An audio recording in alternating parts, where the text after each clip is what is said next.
खुद नेपाल जहां की क्रांति को देखकर ये लोग नरेंद्र मोदी को हटाने के सपने पाल रहे हैं। खुद वो नेपाल मोदी जैसे नेता की डिमांड कर रहा है बॉस। नेपाल में इतनी बड़ी क्रांति इसलिए हुई कि वहां पर मोदी जैसा कोई लीडर ही नहीं था। ये पब्लिक कह रही है वहां। सरकार के भ्रष्टाचार से नाराज नेपाल के युवा मांग कर रहे हैं कि नेपाल में भी मोदी जैसा लीडर चाहिए। नेपाल का जेनजी बोल रहा है कि अगर मोदी जैसे नेता होते तो नेपाल की ये हालत ही नहीं होती। मोदी जैसा यहाँ पे सरकार चाहिए। अब बालन आ जाएगा तो अब यहाँ पे सही हो जाएगा। आपको लगता है कि बालन ठीक कर देंगे सब कुछ ठीक कर देंगे। मोदी जैसा सरकार होता ना, ये नेपाल यहाँ नहीं रहता। यहाँ पे ये नेपाल सबसे आगे रहता है, विश्व का सबसे आगे रहता है। लेकिन हमारे यहाँ कुछ लोग हैं जो चाहते हैं कि नेपाल में जैसे हालात है ना वैसे भारत में भी बन जाए। ये लोग चाहते हैं कि भारत से नरेंद्र मोदी हट जाएं। लेकिन आप देखिए कि खुद नेपाल जहां की क्रांति को देखकर ये लोग नरेंद्र मोदी को हटाने के सपने पाल रहे हैं। खुद वो नेपाल मोदी जैसे नेता की डिमांड कर रहा है बॉस। नेपाल में इतनी बड़ी क्रांति इसलिए हुई कि वहां पर मोदी जैसा कोई लीडर ही नहीं था। ये पब्लिक कह रही है वहां। नेपाल में जो लीडर थे वो बूढ़े बूढ़े होकर भी दशकों से वहां पर जमे हुए थे। इन्होंने अपने परिवार, अपने बच्चों को आगे बढ़ाया, खूब अय्याशी की जिंदगी जी, अकूत दौलत कमाई। इन्हीं के खिलाफ तो नेपाल में विद्रोह हुआ। नेताओं के खिलाफ नारे लगाते हुए युवा सड़क पर उतर आए। जेन जी की क्रांति हो गई क्योंकि करप्शन और नेपोटिज्म की वजह से नेपाल का बहुत बुरा हाल हो गया था। यानी जेन जी नारे लगा रहा है कि नेताओं के बच्चे गाड़ी में, गाड़ी पहुंची खाड़ी में। यानी नेताओं के बच्चे जो है ना उन्हीं की वहां पर किस्मत चमक रही थी। बाकी युवा जो है वो ऐसे ही बैठा हुआ था। तो जो लोग यहां अरमान पाल रहे हैं कि भाई भारत में भी कैसा कुछ ऐसा हो जाए, वो खुद उन पार्टियों में है जहां परिवार ही पार्टी चला रहा है। वहां भी नेपो किड की कमी नहीं है और उनको नेपाल जैसा हाल चाहिए भारत के अंदर। इस तरह की बातें हुई हैं वहां पर नेपाल के अंदर। और इसका मतलब यह है कि बूढ़े नेताओं ने तो अति कर दी, अब शक्ति युवाओं के हाथ में होनी चाहिए। नेता के बच्चे के तो गाड़ी बंगला सब मिल जाता है, वो बाहर सेटल भी हो जाता है, लेकिन नेपाल के युवा को क्या मिला? यही सिस्टम बदलने के लिए नेपाल के युवाओं ने सरकार उखाड़ दी। नेपाल के जेनजी ने सरकार तो उखाड़ दी, तख्ता पलट तो कर दिया, लेकिन अब आगे क्या? नरेंद्र मोदी जैसा लीडर इन्हें कैसे मिलेगा, इसकी तलाश हो रही है। नरेंद्र मोदी जैसा लीडर नेपाल को इसलिए चाहिए क्योंकि भ्रष्टाचार और परिवारवाद से ऊब कर ही भारत नरेंद्र मोदी को लाया था। अब नेपाल भी भ्रष्टाचार और परिवारवाद से ऊब कर क्रांति कर रहा है, तो उसे भी नरेंद्र मोदी की जरूरत दिख रही है। नेपाल के युवाओं ने लीडर का क्राइटेरिया तय कर दिया है कि देश जो भी चलाए मोदी जैसा लीडर होना चाहिए। लेकिन यह लीडर होगा कौन नेपाल का? पहले बालेन शाह का नाम सामने आया था कि वो नेपाल के नए लीडर बन सकते हैं, लेकिन अब सुशीला कार्की का नाम सामने आया है कि वो नई पीएम बन सकती हैं। सुशीला कार्की कौन है? जिनका भारत से भी तगड़ा कनेक्शन है, इनकी पढ़ाई तो खुद ही भारत में हुई है। क्या नेपाल के जेनजी सुशीला कार्की के नाम पर तैयार हो जाएंगे? इसके बारे में आगे डिटेल में बताऊंगा। यह भी बताऊंगा कि विद्रोह और तख्ता पलट के बाद अब नेपाल में क्या चल रहा है। क्या नेपाल में तख्ता पलट के साथ ही जो हुड़दंग और अराजकता शुरू हो गई थी, जो लूटपाट चलने लगी थी, जो आगजनी हो रही थी, जेल से कैदी भाग रहे थे, उसमें क्या कंट्रोल हो पाया है? नेपाल की सेना ने क्या एक्शन लिया है? प्रधानमंत्री नरेंद्र मोदी ने इन हालात के बीच नेपाल से क्या कह दिया है? पशुपतिनाथ मंदिर पे क्यों अटैक हुआ? भगवान के पीछे क्यों पड़े भाई अगर नेता से गुस्सा थे? नेपाल में क्रांति करने वाले जेनजी की डिमांड क्या आ गई है? यह सब आज आपको बताऊंगा। नेपाल में जो क्रांति हुई वो नेपाल के लिए टर्निंग पॉइंट साबित हो सकता है। ऐसा इसलिए कि अगर इस तख्ता पलट के बाद देश चलाने वाला नरेंद्र मोदी जैसा कोई नेता नेपाल को मिला तो लोग कह रहे हैं कि वहां की भी किस्मत बदल जाएगी। नेपाल के युवा कह भी रहे हैं कि उन्हें भी मोदी जैसा प्रधानमंत्री चाहिए। यानी नेपाल के लोगों को भी पता है कि मोदी है तो जैसे भारत में भ्रष्टाचार पर लगाम लगी, क्योंकि भाई नरेंद्र मोदी का मंत्र है, ना खाऊंगा ना खाने दूंगा, वैसे ही नेपाल के युवा अपने देश के नेताओं के करप्शन से बुरी तरह परेशान हो चुके हैं और उनको लगता है कि भाई ऐसा कोई लीडर नेपाल में आया तो वहां भी स्थिति बदलेगी। उसी गुस्से में तो उन्होंने मंत्रियों के घर जला दिए कि भाई ये भ्रष्टाचारी हैं। मंत्रियों को पकड़ पकड़ कर पीट दिया, मंत्रियों के घरे दफ्तरों को फूंक डाला, क्योंकि नेपाल का पूरा पॉलिटिकल सिस्टम ही उनके हिसाब से करप्ट हो चुका था। आप देखिए कि मंगलवार को जब प्रदर्शनकारियों ने नेपाल के ऊर्जा मंत्री के घर पर धावा बोला तो वहां से नोटों की गड्डियां मिली जिसे भीड़ ने हवा में उड़ाया। दावा किया गया कि मंत्री के भ्रष्टाचार का पैसा। कल प्रदर्शनकारियों ने पूर्व पीएम शेर बहादुर देउबा के घर को भी जला दिया था। अब उनके घर का भी एक नया वीडियो सामने आया है जिसमें देवबा के घर से लोगों को जले हुए नोटों की गड्डियां मिली। सोशल मीडिया पर जो वीडियो वायरल हो रहा है उसमें दिख रहा है कि घर में जगह जगह जले हुए नोट बिखरे हुए हैं। अब एक और वीडियो आपको दिखाता हूं जिसको लेकर दावा किया जा रहा है कि नेपाल के भ्रष्ट अधिकारी पब्लिक के गुस्से से बचने के लिए हेलीकॉप्टर पर लटक कर ही देश छोड़कर भाग गए। भाई उनको हेलीकॉप्टर में बैठने का मौका नहीं मिला क्योंकि हेलीकॉप्टर नीचे उतारेंगे, बैठेंगे, फिर उड़ेगा। ऊपरे ऊपर उनको हवा में टांग के ले गए। नेपाल में पार्टी कोई भी हो, नेता कोई भी हो, गुस्सा जेन ज़ी का कहा जा रहा है सब पर फूटा। और ऐसा इसलिए क्योंकि नेपाल के युवाओं को लगता था कि ये सारे नेता मिलकर एक दूसरे को भ्रष्टाचार के मामले में बचा लेते। नेपाल ने पहले की प्रचंड सरकार ने कुछ घोटाले की जांच शुरू की थी जिसमें कम्युनिस्ट पार्टी और नेपाली कांग्रेस के नेता शामिल थे, लेकिन जांच शुरू होते ही दो बड़ी पार्टियों ने आपस की सियासी लड़ाई भूलकर हाथ मिला लिया और दोनों सत्ता में शेयरिंग करके आ गए। दो धुर विरोधी पार्टियों के एक साथ आकर सरकार चलाने से नेपाल में संदेश यह गया कि ये नेता, ये पार्टियां खुद के भ्रष्टाचार को बचाने के लिए साथ आई। इसी वजह से नेपाल में जब जेन ज़ी ने मौजूदा सरकार को उखाड़ना शुरू किया, संसद में आग लगाई, सचिवालय को फूंक दिया, तो सारे नेताओं के घरों में घुसकर उनके घरों को भी जलाया, फिर चाहे नेता किसी भी पार्टी का रहा। एक तो इतना करप्ट पॉलिटिकल सिस्टम और दूसरा परिवारवाद। इससे नेपाल के युवाओं के दिमाग में बारूद भरता चला गया। नेता घोटाले करते रहे, अय्याशी की जिंदगी जीते रहे, अपने बच्चों को विदेश में सेट करते रहे। यह सब नेपाल का जेन ज़ी देखकर उबल रहा था। किस तरह से नेपाल के मंत्री अय्याशी की जिंदगी जी रहे थे, पहले आप वो भी देखिए। आप ये वीडियो देखिए, ये नेपाल के एंटी करप्शन मिनिस्टर का घर है भाई। एंटी करप्शन मिनिस्टर का घर देखिए, महल से कम नहीं है, आलीशान महल नजर आ रहा है। ये नेपाल का आप देखिए शीश महल का भी बाप लग रहा है। सोचिए अंदर क्या ही लग्जरी होगी। अपने मंत्रियों की इसी करप्शन की कमाई के खिलाफ नेपाल के युवाओं का गुस्सा फूटा।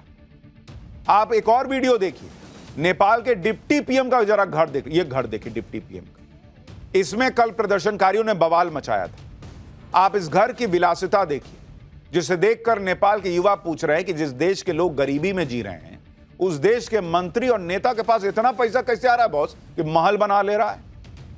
महल ना है। आप देखिए भाई जिस तरह से झूमर लगा है, जिस तरह का घर है। ठीक है नेपाल में राजशाही रही है, लेकिन ये तो वहां पर चुनी हुई सरकार थी, उसके मंत्री थे।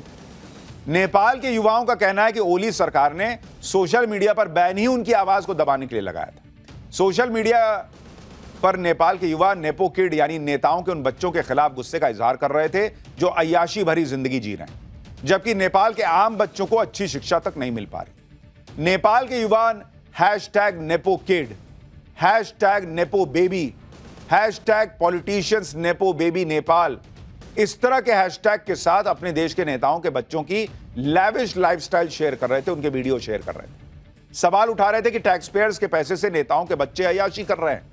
नेपाल का गरीब आदमी दिन रात मेहनत करके भी 2 वक्त की रोटी नहीं खा पा रहा। तो यहां जो पॉलिटिकल पार्टीज बहुत खुश हो रही हैं कि जो नेपाल में हुआ वो भारत में हो सकता है, पहले समझ तो लो कि हुआ क्या है। वहां जिस नेपो किड को लेकर गुस्सा भरा, यहां कौन नेपो किड है पहले आपस में तलाश लो। नेपाल में सोशल मीडिया पर नेताओं के बच्चों की शॉपिंग की तस्वीरें पोस्ट हो रही थी। कहा जा रहा था कि नेताओं के बच्चे विदेश से गुची के बैग लेकर लौटते हैं, लेकिन जनता के बच्चे ताबूतों में लौटते हैं। लोगों का इशारा उन युवाओं को लेकर था जो मजबूरी में रूस की सेना में भर्ती हो रहे हैं और यूक्रेन में मारे जा रहे हैं। नेपाल में सोशल मीडिया पर आलीशान जीवन शैली का आनंद लेते नेताओं और सरकारी अफसरों के बच्चों की तस्वीरों पर कमेंट हो रहे थे कि जिस देश के 19% युवाओं के पास नौकरी नहीं है, उस देश के नेपो किड्स जनता के टैक्स के पैसे से जिंदगी के मजे लूट रहे हैं। नेपाल में इन्हीं सब वजहों से युवा सड़क पर आ गया। उन्हें ऐसे नेता नहीं चाहिए जो देश को लूटते रहे और अपने बच्चों को बढ़ाते रहे। सरकार के भ्रष्टाचार से नाराज नेपाल के युवा मांग कर रहे हैं कि नेपाल में भी मोदी जैसा लीडर चाहिए। नेपाल का जेन ज़ी बोल रहा है कि अगर मोदी जैसे नेता होते तो नेपाल की यह हालत ही नहीं होती। सुनिए एक बार क्या कह रहा है नेपाल का युवा। है ना, मोदी है ना, मोदी जैसा यहाँ पे सरकार चाहिए। अब बालन आ जाएगा तो अब यहाँ पे सही हो जाएगा। आपको लगता है कि बालन ठीक कर देंगे सब कुछ? सब कुछ ठीक कर देंगे। मोदी जैसा सरकार होता ना, ये नेपाल यहाँ नहीं रहता। यहाँ पे ये नेपाल सबसे आगे रहता है, विश्व का सबसे आगे रहता है ना। मोदी है ना, मोदी जैसा यहाँ पे सरकार चाहिए। अब बालन आ जाएगा तो अब यहाँ पे सही हो जाएगा। आपको लगता है कि बालन ठीक कर देंगे सब कुछ? सब कुछ ठीक कर देंगे। मोदी जैसा सरकार होता ना, ये नेपाल यहाँ नहीं रहता। यहाँ पे ये नेपाल सबसे आगे रहता है, विश्व का सबसे आगे रहता है। तो यहां जो इंडी गठबंधन के नेता अरमान पाल रहे हैं कि कहीं ऐसा कुछ भारत में भी हो जाए, मोदी हट जाए। भाई वहां नेपाल का युवा कह रहा है कि अगर मोदी जैसा नेता नेपाल में होता ना तो यह दिन ही नहीं आता। नेपाल में हिंसक प्रदर्शनों को लेकर प्रधानमंत्री नरेंद्र मोदी ने भी नेपाली भाषा में अपना मैसेज दिया। पीएम मोदी ने कहा कि नेपाल में हुई हिंसा हृदय विदारक है। कई युवाओं की जान जाने से मेरा हृदय अत्यंत व्यथित है। नेपाल की स्थिरता, शांति और समृद्धि सर्वोपरि है। मैं नेपाल के सभी भाइयों और बहनों से विनम्रता पूर्वक अपील करता हूं कि वो शांति और व्यवस्था बनाए रखें। नेपाल के आंदोलन को लेकर एक बात यह भी हो रही है कि क्या युवाओं के आंदोलन को बाद में हाईजैक कर लिया गया। युवाओं का गुस्सा तो करप्शन के खिलाफ था ना भाई, लेकिन कई जगहों पर ऐसी हिंसा दिखी जो किसी की समझ से भी बाहर है। मंगलवार को प्रदर्शनकारियों ने जमकर बवाल मचाया था। सरकारी इमारतें, सार्वजनिक संपत्ति, मंत्रियों के, नेताओं के घर, मीडिया दफ्तर, बड़े बड़े होटल सब आग लगा दिए गए। काठमांडू का हिल्टन होटल तो अभी तक धधक रहा है बॉस। ये आप देखिए, हिल्टन होटल है, 5 स्टार होटल, ये 2 दिन से जल ही रहा है, इसकी आग ही नहीं बुझ पा रही भाई, ऐसा आग लगा है। कल इस होटल को प्रदर्शनकारियों ने आग लगा दी, जहां ज्यादातर विदेशी पर्यटक ठहरते हैं। और इसलिए कहा गया कि भाई नेता से गुस्सा था, होटल काहे जला दिए भाई, वहां तो विदेशी पर्यटक आए हैं। काठमांडू में, नेपाल में स्पेशली कहिए कि टूरिज्म एक बड़ा रोजगार का साधन है, तो तुम टारगेट कर रहे हो अगर टूरिस्ट को, होटल्स को, कौन आएगा तुम्हारे यहां भाई। इसलिए कहा गया कि जेनजी का आंदोलन धीरे धीरे क्या हाईजैक हो गया। इसी तरह से नेपाल में भारतीय नागरिकों पर भी विरोध प्रदर्शन के नाम पर हमले हुए। नेपाल के पोखरा में एक भारतीय लड़की का वीडियो सामने आया जिसमें वो भारत सरकार से मदद की गुहार लगा रही है। रोते हुए बता रही है कि प्रदर्शनकारियों ने कैसे उनके होटल में आग लगा दी और वहां ठहरे भारतीयों की जान लेने की कोशिश की। इसी तरह से एक तस्वीर काठमांडू के पशुपतिनाथ मंदिर की भी आई। बताया गया कि वहां पर भी हमला किया गया। मंगलवार को काठमांडू में पशुपतिनाथ मंदिर पर भी प्रदर्शनकारियों ने हमले की कोशिश की थी, जिसका वीडियो भी आया था, जिसमें प्रदर्शनकारी मंदिर के प्रवेश द्वार पर चढ़कर अंदर घुसते दिख रहे थे। अब वहां क्या हालात हैं, पहले यह रिपोर्ट भी देखिए। भी जो है वो बंद कर दिए गए हैं। आज यहाँ पे आप दर्शन नहीं कर पाएंगे। तमाम ऐसे लोग जो बाहर से आ रहे हैं दर्शन करने के लिए, उन्हें आज यहाँ पे दर्शन करने को नहीं मिल सकता, क्योंकि कल जो उपद्रवी थे, जो प्रोटेस्टर्स थे, वो जो है मंदिर तक पहुंच गए थे, मंदिर गेट तक पहुंच गए थे। लिहाजा आज जब सेना ने कल रात 10 बजे के बाद टेक ओवर किया, आज पूरे सड़कों पर सेना के जवान लगातार गश्त कर रहे हैं। उसकी वजह से जो है कर्फ्यू इलाकों में लगाई गई है। लिहाजा लोग घरों से बाहर न निकले, मंदिर तक न पहुंचे, इसकी व्यवस्था भी की गई है। और मंदिर के गेट्स भी आज जो है बंद कर दिए गए हैं, ताकि जो लोग हैं, आप लोग बाहर से हो, यहाँ से हो, कहाँ से आए हो? तो दर्शन हुआ क्या? कब किया आए थे आप? हम 9 को आए थे, कल आए थे। कल दर्शन किया था? कल दर्शन हुए थे। आज लेकिन बंद है ये? आज बंद है, लेकिन हमारा मंदिर से एक बंदा गायब है कल से, सुबह 9 बजे से, उसको देख रहे हैं हम। कहाँ था वो? ये मंदिर दर्शन करके ही इसी जगह से। अच्छा, मिसिंग है वो? हाँ। क्या ये राजस्थान से है ये? पशुपतिनाथ मंदिर नेपाल का सबसे प्रसिद्ध मंदिर, और नेपाल एक जमाने में हिंदू राष्ट्र रहा। उस हिंदू राष्ट्र रहे नेपाल में अगर आप आंदोलन करें और पशुपतिनाथ मंदिर पर अटैक करने का प्रयास करें तो सवाल नहीं उठेंगे कि यह कौन सा आंदोलन है बॉस। मंदिर ने क्या किया, मंदिर में आप क्यों घुसने का प्रयास कर रहे हैं, वहां क्यों तोड़फोड़ करना चाह रहे हैं। यह आप कल की तस्वीरें देखिए, जिसमें आप देखिए पशुपतिनाथ मंदिर का गेट तोड़ने की कोशिश हो रही है। ये कौन सा आंदोलन है जेनजी का बॉस? मंदिर में आप क्यों घुस रहे हो, क्यों मंदिर तोड़ रहे हो? इसलिए कहा जा रहा है कि आंदोलन जेनजी का होते होते कुछ अराजक लोगों के आंदोलन का हिस्सा भी बन गया। साफ दिख रहा है कि आंदोलन हाईजैक हुआ, अराजकता का माहौल बढ़ता चला गया। विरोध प्रदर्शन की आड़ में जगह जगह हुड़दंग हुई। आप देखिए कि विरोध प्रदर्शनों के दौरान नेपाल की जेलों पर भी हमले हुए और पूरे नेपाल में जेल ब्रेक की घटनाएं सामने। खबर है कि नेपाल के 18 जिलों में जेल ब्रेक हुआ, जिसमें 13,500 से ज्यादा कैदी फरार हो गए। ये कौन सा आंदोलन है बॉस कि 13,000 कैदी छोड़ा लिया आपने?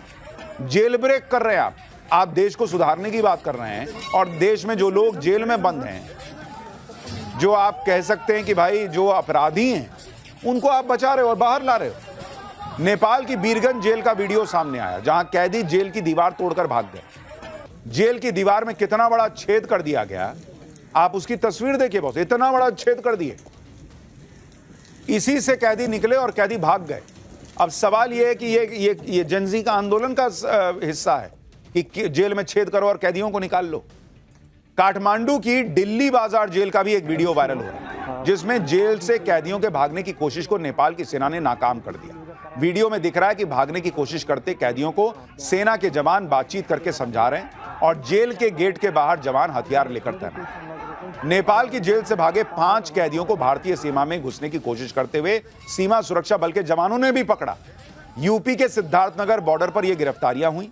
भारतीय सुरक्षा बलों को पहले ही अंदाजा था कि ये लोग भाग रहे हैं नेपाल से, ये भारत में ही घुसेंगे, तो वो तैयार थे। इसलिए भारत नेपाल सीमाओं पर सतर्कता और बढ़ा दी गई है, क्योंकि 13,000 कैदी भागे हैं। उनके लिए सबसे आसान है भारत में घुस जाना, तो भारत के लिए अलग संकट है।